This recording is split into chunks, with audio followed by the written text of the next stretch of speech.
Hi everyone, my name is Nicholas Mathurin. I'm a biology major with a emphasis in genetics and cell development. I wanted to talk about sustainable water management, kind of in particular conservation technology policies, and those policies protecting our fresh water for our people and for our future generations, right? And so throughout this presentation, I wanted you to kind of think about systematic thinking and kind of how these topics will all tie into one another because I think that's really key here to understanding my points. All right, so on to the next one. Right, the demand for water is rising. And this statistic, which I find kind of alarming, interesting, and honestly depressing, but 80% of the world's population is being exposed to high levels of water insecurity, which is horrible. I mean, water insecurity is not a good thing at all. And there are primarily three reasons why people face those insecurities. The first one being population growth.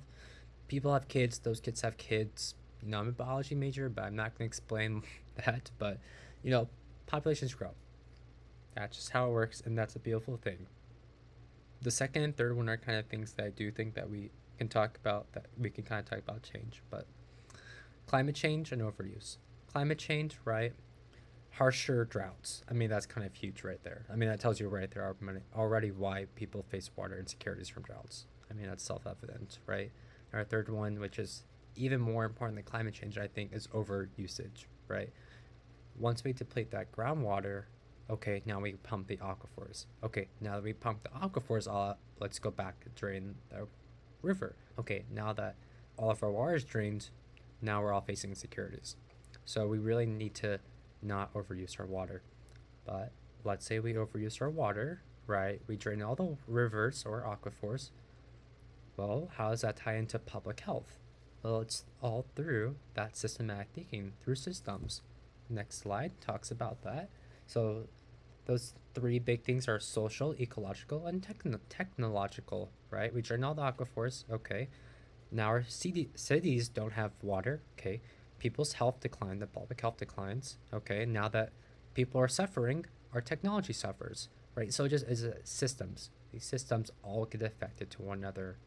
And there's kind of this horror, I always hate talking about, but there's kind of this reciprocal negative feedback loop, right? Okay, we're in a drought. Here in Arizona, we're in a drought. Okay, we need to pump more water. Okay, we're pumping out those aquifers. Okay, they're empty. Oh no, there's empty. There's more scarcity. Oh, now there's more scarcity. We're in a bigger drought. Okay, we gotta pump more water. And it's just, at the end of the day, we just ran out of water because we're in a big drought. And it's just kind of this horrible negative feedback loop that will happen. But guess what? There's some light at the end of the tunnel. Obviously, if thankfully, when water gets used, it falls back down, right? Our water cycle. So we really need to make sure that we have healthy ecological systems in place. So on the ecological systems, right, there's kind of four topics here, right? And I did not know this until I read the textbook and I did more research, but our wetlands will filter dirty water and turn it to clean water. And that's something that's really cool, right? And that clean water then gets stored there, and then we use it up, and it recharges. Perfect. That water supports life, it supports us. We use it, it recharges. We just need to continue to ensure that these healthy ecological systems are resilient to our usage, or resilient to our demands. Beautiful thing. Let it happen, it's good. But guess what? Let's say we do deplete all the groundwater. Okay, now we're in a crisis. This is not good at all. This one's a little more sad, but let's say our groundwater gets depleted. Okay, people will suffer, people will die, people will face insecurities. So we do not want to get there at all. Okay, now that we know that water usage will lead to human suffering, right, over usage, what can we do? What strategies can we do to prevent this? Well, there's four big strategies in order to prevent humans facing water insecurities and threats. That being conserve, right? And that's conserve is kind of huge, like fix leaks, teach the public, offer free education, offer this education beautiful thing, helps you learn, helps you make informed decisions, right? Second one is modernize. And the second one I didn't know much about until one of your guys' outlines where I read about green infrastructure.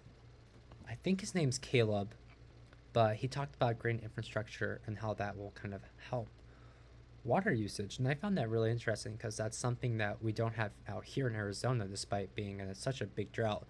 But that's just because, try and block this light. That's just because it doesn't really work here. It's so hot. Green infrastructure really doesn't work. And then our third one, restore, right? Protect our wetlands. Those are what recharge the water, right? Colorado River provides us water here in Arizona, right? Ensure sustainable water. And fourth one, govern fairly. That's all about policies. It's one of my least favorite ones talking about because it's just so controversial.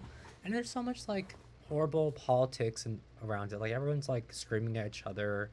Left side says this, right side says this. Yeah, so I'm not really going to talk about govern fairly too much. Besides that, there are policies that you can put in place in order to have a more sustainable water usage. But yeah, but guess what?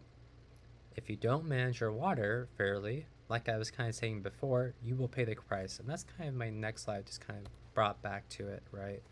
That we really just need to just learn about it, make informed decisions, and that's all you can do at the end of the day. It's just advocate for the right thing, learn, be open to new opinions, and just let what happen. But there's only so much you can do. But thank you for listening to this. If you wanted to see my references, here's kind of my references and the 3 peer review here, which I think is something that is very important. Right, we got our textbook and a few other cool government websites that are all very fancy. And then if you were interested in any about any of the images, because honestly, look at this one. It's so cool. That image is cool. That one is cool. This one I like the most. I kind of bring the website links there at the usgs.gov media one. That's where I found a lot of my information. It was so easy to use, so pleasant to use. But thank you. And I'll go back and say it here so you can see me. But thank you for listening to my presentation. Thank you for taking the time. Hope you learned something new. Hopefully I didn't say anything that's like super controversial or wrong. It's pretty broad, so I really hope nothing's wrong here. But I appreciate you taking the time to listen. If you listen to any of my other videos, I appreciate it as well. Wish you the best of luck. Thank you.